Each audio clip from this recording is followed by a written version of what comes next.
where taxpayers will be delighted to pay their taxes without anybody wielding the big stick for them to comply. Mrs. Ben Obi's paper and other presentations which we shared with you in the first 2 installments of this series were followed by a robust question and answer session which we'll be sharing with you in the last installment of our story of the webinar, which will come your way very soon. Our question of the week today comes from one of those questions. For a new company that has no historical data in terms of revenue, profits and the like, apart from registering its details with the FIRS, what else is required to get tax clearance certificates? A new company can get tax clearance certificates as long as it is registered on tax premise and it has signified its commencement and if its profile is active on the system. You can log in once you get your login details upon registration. You then go to tcc.firs.gov.ng, log in, and then you can generate your tax clearance certificate. I'm a very busy man. My business involves a lot of traveling and I interface with lots and lots of people and organizations. Tax compliance used to be a big drag on my business. It was time consuming and very costly. But now, no more. Introducing the FIRS Tax Pro Max, the truly fully end-to-end tax administration solution for companies' income tax, value-added tax, petroleum profits tax, and all other tax types. For fast, efficient, and convenient end-to-end tax experience, log on to www.taxpromax.firs.gov.ng. Tax Pro Max has turned things around for me. It is fast, user-friendly, and cost-effective. FIRS, making tax administration as easy as ABC. Welcome once again. In continuation of our series on how to make the Nigerian tax system better, which began last episode, we want to bring you more from our guests.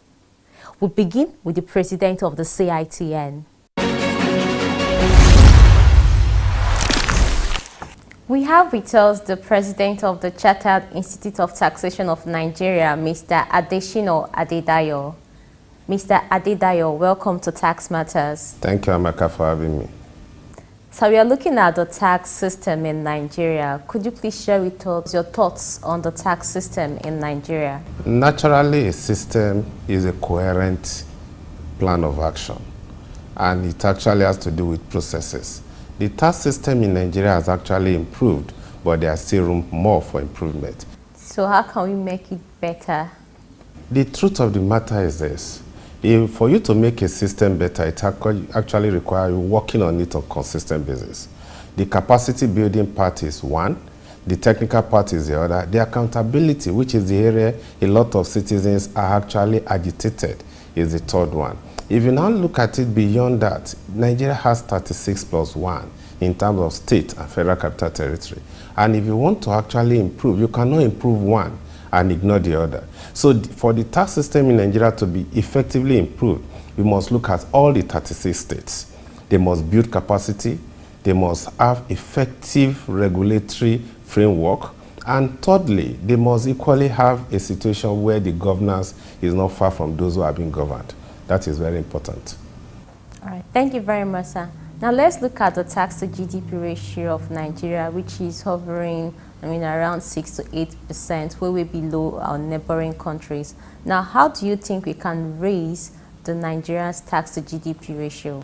Now, naturally, beyond the fact that we do not want to look at it like an African magic thing, we need to actually realize that these things takes time. It's a process. And like Warren Buffett said, you cannot say because you are in a hurry and you think if you get 9 women pregnant, they will deliver in 1 month. It doesn't happen that way. In order to strengthen the tax system, we must look at what are the processes we need to put in place. The starting point of the processes has to do with the law and policy. The law and policy is the area where I think the Finance Act has been addressing.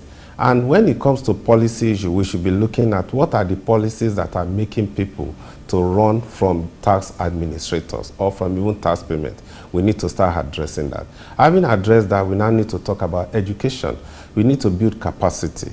In doing this, we must engage people, even up to market women, and talking about people who are not in the real formal system. Let them understand that tax is not a black box. It is something that can be understood. I have to praise Tax Matters in this area because the challenge has to do with people run from tax, thinking it's so complicated. But what we are meant to do is to simplify it. And thereafter, at the governance side, we do not want a situation where the issue becomes so opaque and not accountable. Whatever we collect in terms of tax administration and tax payments, let us tell the people and let them know what we are doing with it. Very important. And our system will keep improving. You spoke about accountability. How can we deepen voluntary tax compliance among the citizenry? When people start seeing improvement, we start seeing development, where they start seeing evidence of the fact that governance is not too far away from them, trying to convince them to pay tax will not be too hard to accomplish. But when they have this feeling that where is our money going to, where is it heading to, they are going to run from tax payment, and it becomes a Herculean task for those of us who are their advisors. Now, naturally, coming back to the basics, just like you said, we need to start talking about how do we close the gap between those who are being governed and those who are governing us. And in order to do this, show development, show development, show development. I said it 3 times because when you show development, you do not need rocket science to convince people about why you should pay tax. So these are areas where we need to work on.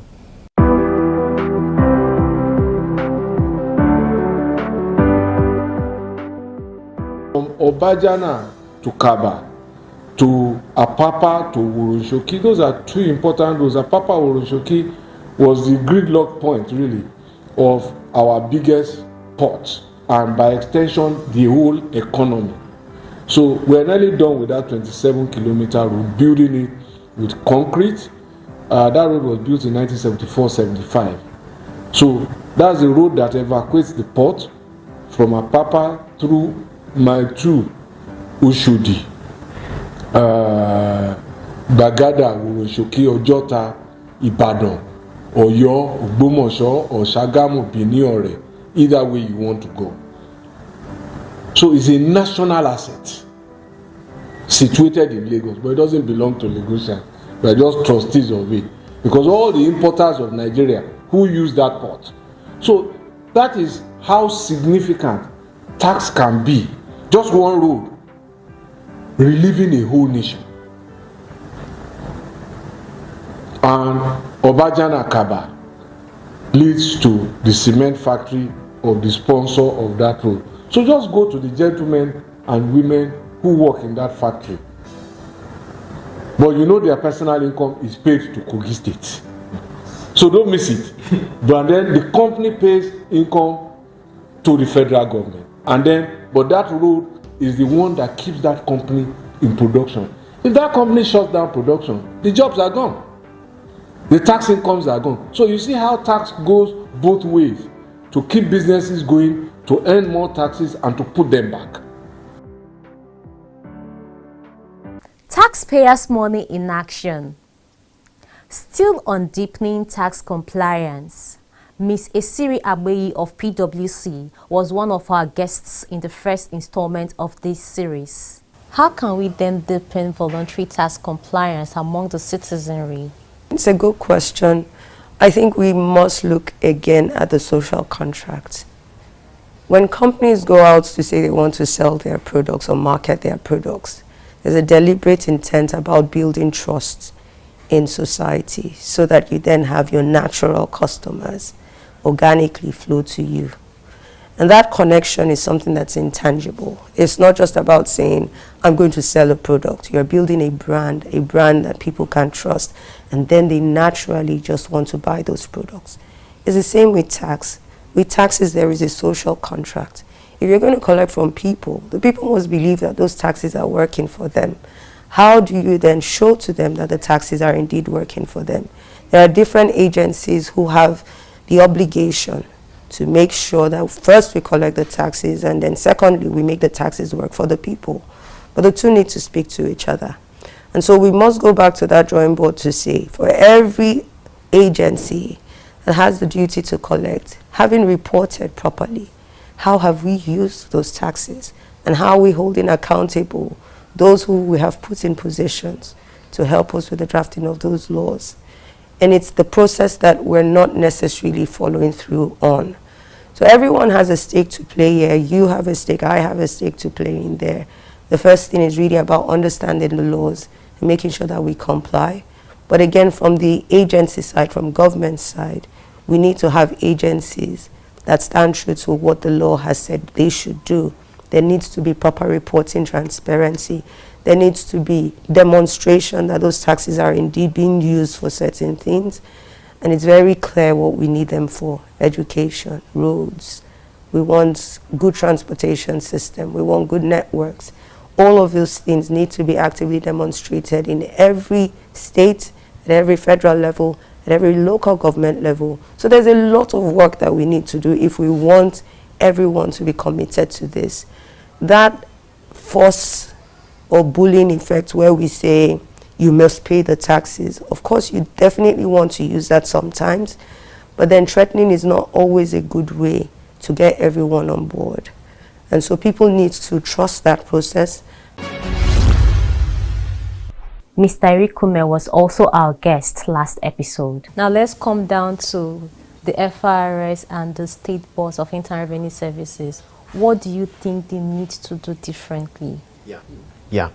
What you see globally is that countries understand that if you're dealing with multinationals that can operate in different jurisdictions, you need cooperation and you need data. The ideal thing to do would be actually to collapse everything into one. Just have one tax authority that administers taxes across state and federal level, customs and income tax. But that's not going to happen in Nigeria. So we probably need to employ the solution we're seeing globally, where, Kenyan Revenue Authority is connecting with the HMRC, connecting with the US IRS, and they are sharing data. They've come up with things like the common reporting standards, and so on.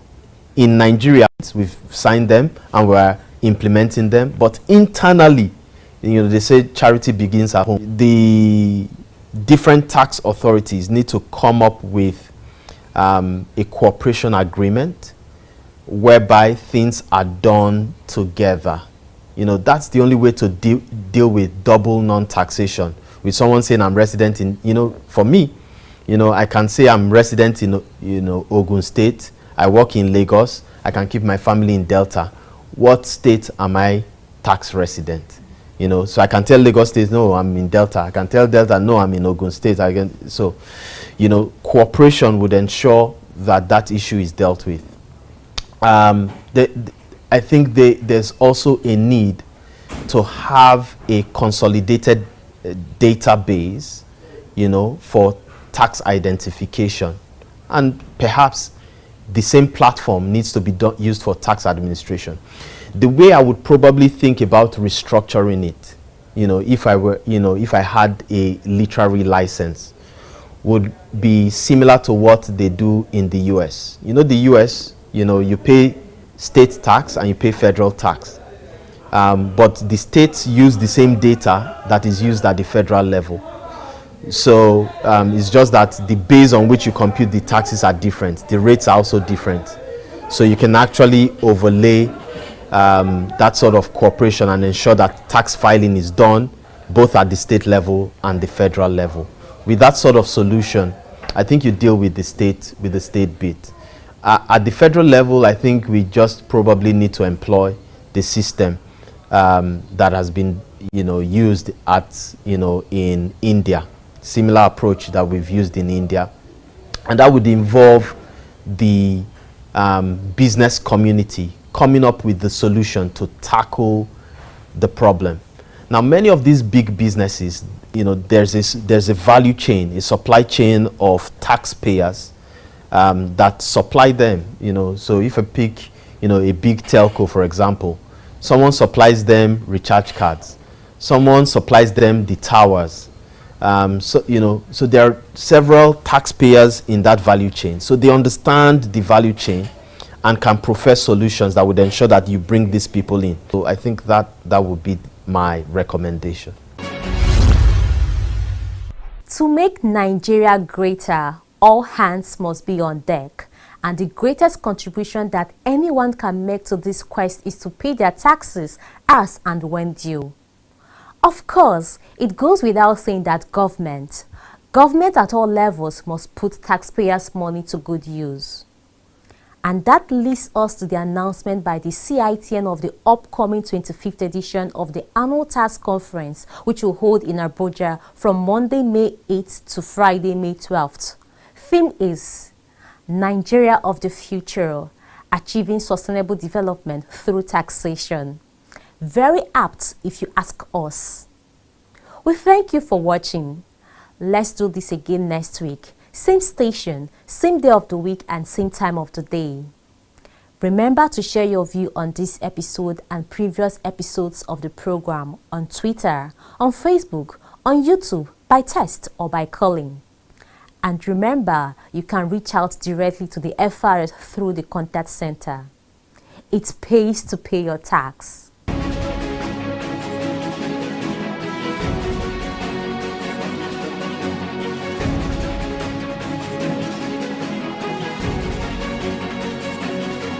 ولقد علمنا المستقدمين منكم ولقد علمنا المستأخرين وإن ربك هو يحشرهم إنه حكيم عليم ولقد خلقنا الإنسان من صلصال من حمأ مسنون والجان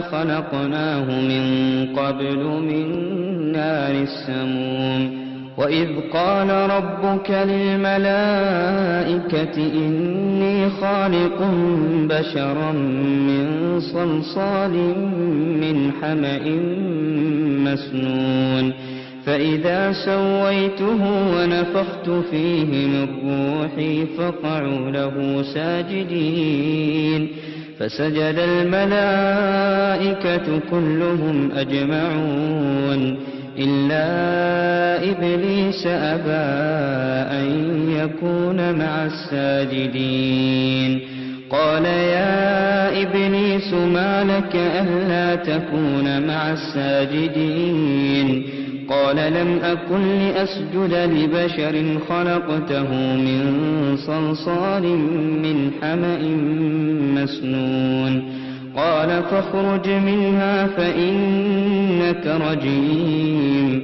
وإن عليك اللعنة إلى يوم الدين قال رب فأنظرني إلى يوم يبعثون قال فإنك من المنظرين إلى يوم الوقت المعلوم قال رب بما أغويتني لأزينن لهم في الأرض ولأغوينهم أجمعين إلا عبادك منهم المخلصين قال هذا صراط علي مستقيم إن عبادي ليس لك عليهم سلطان إلا من اتبعك من الغاوين وإن جهنم لموعدهم أجمعين لها 7